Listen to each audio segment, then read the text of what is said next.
Hello नमस्कार आदाब सत श्री अकाल और अस्सलाम वालेकुम। मैं हूं मोहम्मद अहमद काज़मी, लेकर आया हूं आपका पसंदीदा कार्यक्रम नज़र दुनिया पर। आज मिडिल ईस्ट से दो बड़ी खबरें हैं। ईरान के प्रेसिडेंट इब्राहिम रईसी आज 2 दिन के दौरे पर कतर की राजधानी दोहा पहुंचे हैं, जहां वे वहां के अमीर तमीम बिन हमाद अल सानी से मुलाकात करेंगे और गैस एक्सपोर्ट करने वाले मुल्कों की कल होने वाली सरबराह कॉन्फ्रेंस में हिस्सा लेंगे। दोनों मुल्कों के दरमियान कई समझौते होने की भी उम्मीद है। जून 2017 में सऊदी अरब, यूनाइटेड अरब एमिरेट्स, बहरीन और मिस्र के जरिए अचानक कतर से ताल्लुकात ख़त्म किए जाने के बाद ईरान ने कतर को रोज़मर्रा का ज़रूरत का सामान मुहैया किया था।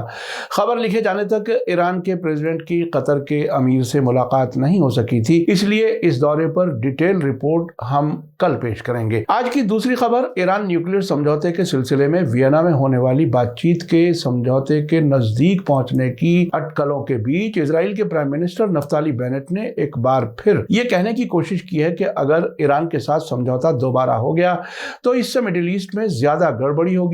ईरान गैर मुल्कों में फंसी रकम हासिल करके इजराइल को निशाना बनाने में इस्तेमाल करेगा।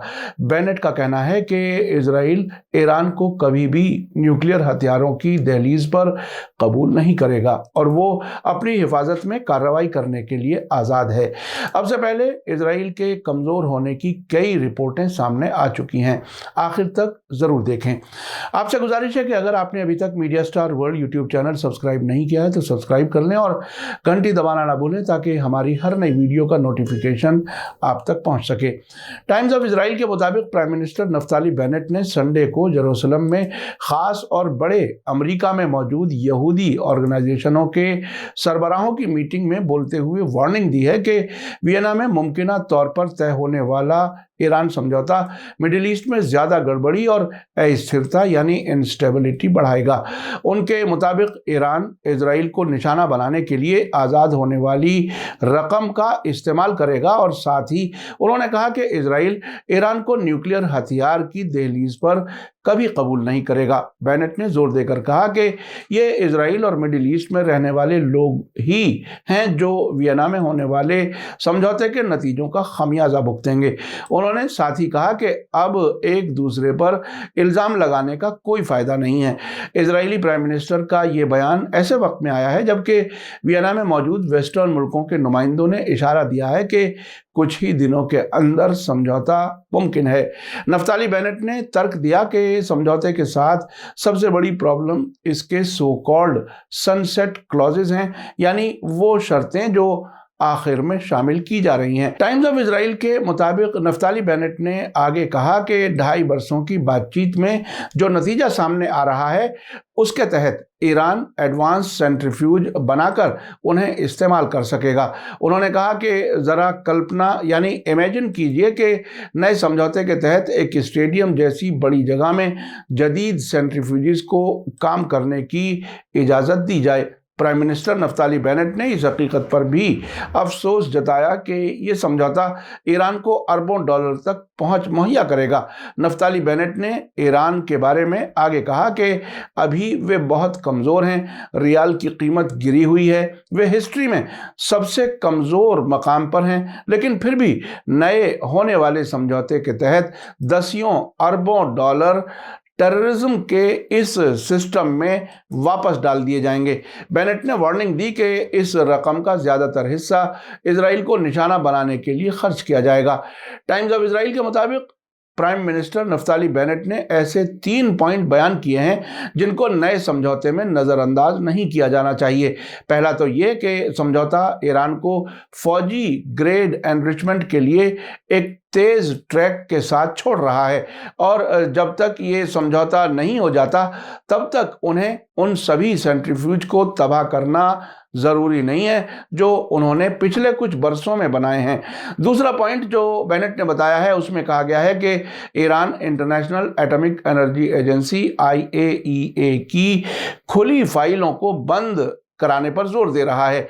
ये मुमकिन है कि ये फौजी नज़रिए से मुताल्लिक जांच हो या दूसरे लफ्ज़ों में ईरान ने न्यूक्लियर हथियारों से मुताल्लिक सामान छिपा रखा हो और अब भी छिपा रखा है।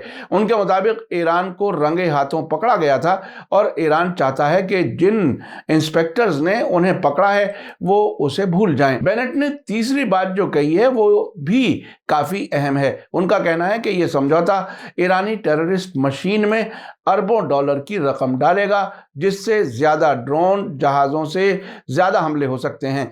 ईरान अपने प्रॉक्सी ग्रुप्स के ज़रिए इजराइल के दोस्तों पर ज़्यादा रॉकेट हमले कर सकता है। उन्होंने ये भी कहा कि वियना में जारी बातचीत को नतीजे तक पहुंचाने से पहले ईरान IRGC यानी इस्लामिक रेवोल्यूशनरी गार्ड कोर को टेररिस्ट ऑर्गेनाइजेशन की लिस्ट से हटाने की मांग कर रहा है। उनके मुताबिक इसका मतलब ये है कि ईरान अब दुनिया के सबसे बड़े टेररिस्ट ग्रुप को आज़ाद छोड़ने की बात कर रहा है। इस मौके पर इजरायली प्राइम मिनिस्टर ने कहा कि इन सब चैलेंजेस के बावजूद उनका मुल्क सामना करने के लिए तैयार है। उन्होंने आगे कहा कि मेरे मन में कोई शक नहीं है कि हम जीतेंगे। हाँ, ये समझौता इस जालिम और करप्ट हुकूमत को मजबूत करेगा, लेकिन ये सिर्फ टेम्परेरी है। अगर मैं एक इन्वेस्टर होता तो ईरान आखिरी मुल्क होता जिसमें मैं सरमाया लगाता। किसी को भी अपने सही दिमाग के साथ उस मुल्क में इन्वेस्ट नहीं करना चाहिए जो टेररिज्म को एक्सपोर्ट करने में नंबर 1 पर हो। उन्होंने आगे कहा कि इसके बरखिलाफ इजराइल पहले से कहीं ज्यादा मजबूत है। कोविड के साल 2021 में 8% की तरक्की हासिल की है। हमारी इकोनॉमी फल फूल रही है और बढ़ती रहेगी। ज्यादा कंपटीशन और कम रुकावटें होंगी। हमारा हाईटेक सारे रिकॉर्ड तोड़ रहा है। हम वर्क फोर्स में ज्यादा यहूदी मर्दों और अरब औरतों का इजाफा कर रहे हैं। हमने सियासी स्टेबिलिटी यानी इस्तेहकाम यकीनी बनाया है, एक बजट पास किया है और हमारा रास्ता हमेशा की तरह अच्छा है। ये सब वो बातें हैं जो इजराइल के प्राइम मिनिस्टर ने ईरान के खिलाफ और अपने मुल्क में इन्वेस्टमेंट कराने के लिए, दुनिया को अट्रैक्ट करने के लिए की हैं। साथ ही नफ्ताली बेनेट ने जोर देते हुए कहा कि इजराइल ईरान को एक न्यूक्लियर मुल्क के तौर पर बर्दाश्त नहीं करेगा। उन्होंने जोर देकर कहा कि हमारे पास एक साफ और कभी नहीं बदलने वाली रेड लाइन है। इजराइल हमेशा अपनी हिफाजत के लिए कार्रवाई की आज़ादी बनाए रखेगा। आपको बता दूं कि कल ही जर्मनी के शहर म्यूनिख में हो रही सिक्योरिटी कॉन्फ्रेंस में इजराइल के डिफेंस मिनिस्टर बेनी गेंट्स ने कहा है कि वियना में तय होने वाला समझौता सही तौर से लागू होना चाहिए। उन्होंने इलाके में ईरानी हमलावर रुख के बढ़ने की वार्निंग दी।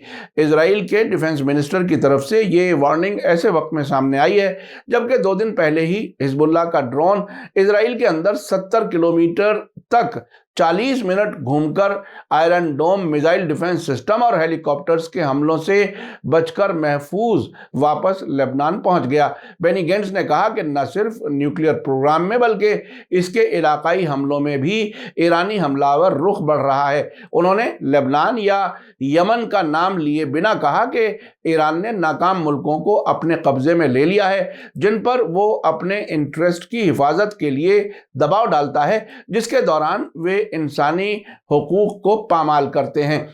आपको बता दूं कि 26 जनवरी को टाइम्स ऑफ इजराइल ने मुल्क की सिक्योरिटी के बारे में प्रेसिडेंट को दी गई एक रिपोर्ट के बारे में बताया था कि इजराइल के अंदरूनी इख्तलाफात की वजह से ईरानी और फिलिस्तीनी खतरों का मुकाबला करने की मुल्क की सलाहियत कमज़ोर हो रही है। जाने माने think tank institute for national security studies ने अपनी सालाना स्ट्रेटेजिक सर्वे रिपोर्ट में ईरान और फिलिस्तीनियों को इजराइल के लिए दूसरे बड़े खतरे के तौर पर बताया था। रिपोर्ट में कहा गया था कि ईरान इजराइल का सबसे सीरियस बाहरी खतरा है जो कुछ ही हफ्तों में न्यूक्लियर हथियार बनाने की सलाहियत रखता है। हालांकि उसने अभी तक यह फैसला नहीं लिया है।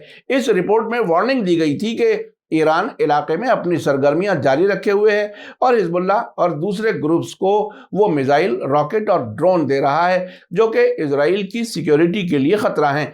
ये हथियार सभी इजरायली इलाकों तक पहुंच सकते हैं। इसके अलावा हमने आपको 2 फरवरी को एक सर्वे के हवाले से खबर दी थी कि 59% इजरायली मुल्क छोड़कर कहीं और बसना चाहते हैं। बिगड़ती इकोनॉमी, फिलिस्तीन क्राइसिस के हल नहीं होने और अपने मुस्तकबिल के सिलसिले में नाउम्मीद होकर बहुत से इजरायली कहीं और जाना चाहते हैं। बेगिन नाम की ऑर्गेनाइजेशन की तरफ से कराए गए सर्वे के नतीजे बताते हैं कि 59% इजरायलियों ने इजराइल को छोड़ने के लिए बहुत सी गैर मुल्की एम्बेसियों से राब्ता किया है, जबकि दूसरे भी कई ऐसा ही करना चाहते हैं। इसी के साथ 78% इजरायली कुनबे चाहते हैं कि उनके बच्चे इजराइल छोड़कर कहीं और चले जाएं। आपने देखा कि अमेरिका में मौजूद यहूदी ऑर्गेनाइजेशनों के सरबराहों के सामने जिस तरह से इजरायली प्राइम मिनिस्टर ने वियना बातचीत के नतीजे में होने वाले मुमकिन समझौते से किस तरह से डराने की कोशिश की है। उन्होंने वियना में होने वाली बातचीत के अंदर के कुछ पॉइंट्स की खुफिया जानकारी का भी हवाला दिया है। हालांकि कोई डॉक्यूमेंट अभी तक बाहर आने की खबर नहीं है। अब से पहले रॉयटर्स ने जिस तरह से वियना बातचीत को पटरी से उतारने के लिए माहौल बनाया था वो आप सभी को याद है। इजराइल के प्राइम मिनिस्टर के बयान में उनका ईरान से खौफ साफ नजर आ रहा है, जबकि साथ ही वो ये जाहिर भी करने की कोशिश कर रहे हैं कि हालात का मुकाबला करने के लिए उनका मुल्क तैयार है। हकीकत तो अभी हाल ही में उस वक्त सामने आ गई जब इजराइल का iron dome missile defence system और उसके हेलीकॉप्टर हिजबुल्लाह के ड्रोन को गिराने में नाकाम हुए और वो लेबनान वापस चला गया।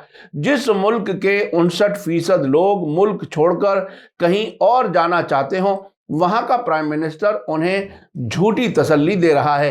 मीडिया स्टार वर्ल्ड लगातार नजर बनाए हुए है। जैसे जैसे हालात बदलेंगे हम आपको आगाह रखने की कोशिश जारी रखेंगे। इसी के साथ मुझे दीजिए इजाजत। आज का एपिसोड कैसा लगा कमेंट्स में जरूर लिखें। थैंक यू, धन्यवाद, शुक्रिया। जय भारत, जय हिंद। मीडिया स्टार वर्ल्ड के और वीडियो देखने के लिए हमारे चैनल को सब्सक्राइब करें और सीधे नोटिफिकेशन पाने के लिए बेल आइकन दबाएं। और अगर हमारी खबर सच्ची और अच्छी लगे तो अपने व्हाट्सएप, इंस्टाग्राम, फेसबुक और ट्विटर अकाउंट पर जरूर शेयर करें।